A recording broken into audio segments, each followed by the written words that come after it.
Hi,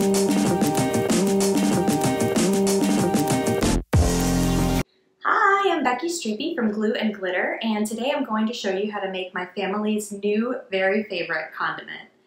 We call it fairy dust, and before I show you how to make it, I'm going to tell you a quick story. My husband is a nostalgia blogger, so he does a lot of looking up old 80s YouTube videos. He loves to find like old commercials and stuff like that, and he came across this Pizza Hut training video from the 80s that is hilarious, and he showed it to my kid, and my kid is obsessed with it now. It's just a video showing you how to make a Pizza Hut pizza. It's like a manager talking to a new trainee. I'm assuming they showed it to new hires in the 80s. Obviously, Pizza Hut is not super vegan friendly, but after watching this video, my son was obsessed with fairy dust, and the next time we made pizza, he asked me if we could use fairy dust on our pizza. And I figured anything Pizza Hut can make, I can make vegan, and so we did. This recipe for fairy dust is based on a pretty standard vegan Parmesan cheese recipe, and I've added a few extra things to make it magical. The first thing that you're gonna need is half a cup of pecans. I'm just gonna pour that into my blender. This is a blender. You can use any blender that you want. This is a high-speed blender, but a regular one will work. I'll talk about that when we're making it. The next thing you need is half a cup of nutritional yeast. And then a half a teaspoon of sea salt.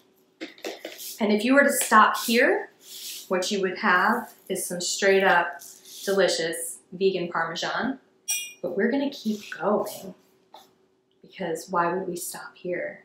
We're gonna add the onion powder, 1 teaspoon. And then 2 teaspoons of garlic powder.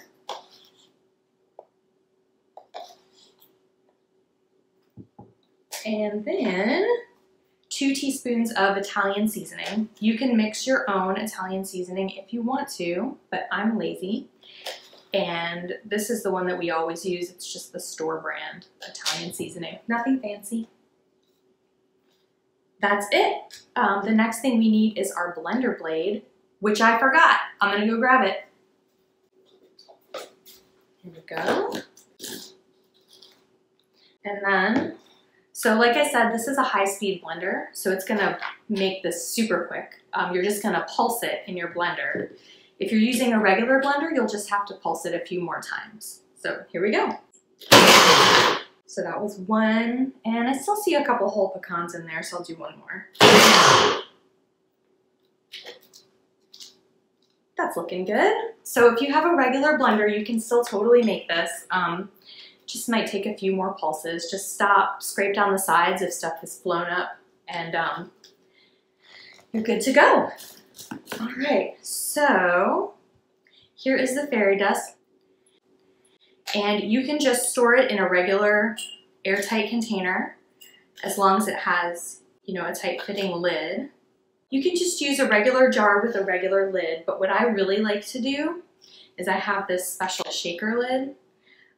This has 2 benefits to it. Benefit number 1, it is easy to just shake fairy dust onto everything, and it makes my kid feel like he's at a pizza parlor. The other thing is, if you have a shaker lid, there's no need to open the jar, and there's no need for your family to stick their gross germy fingers in the jar and contaminate your fairy dust. But you can also just use a spoon in a regular jar. It's not that big a deal. Whatever works best for you. That's it.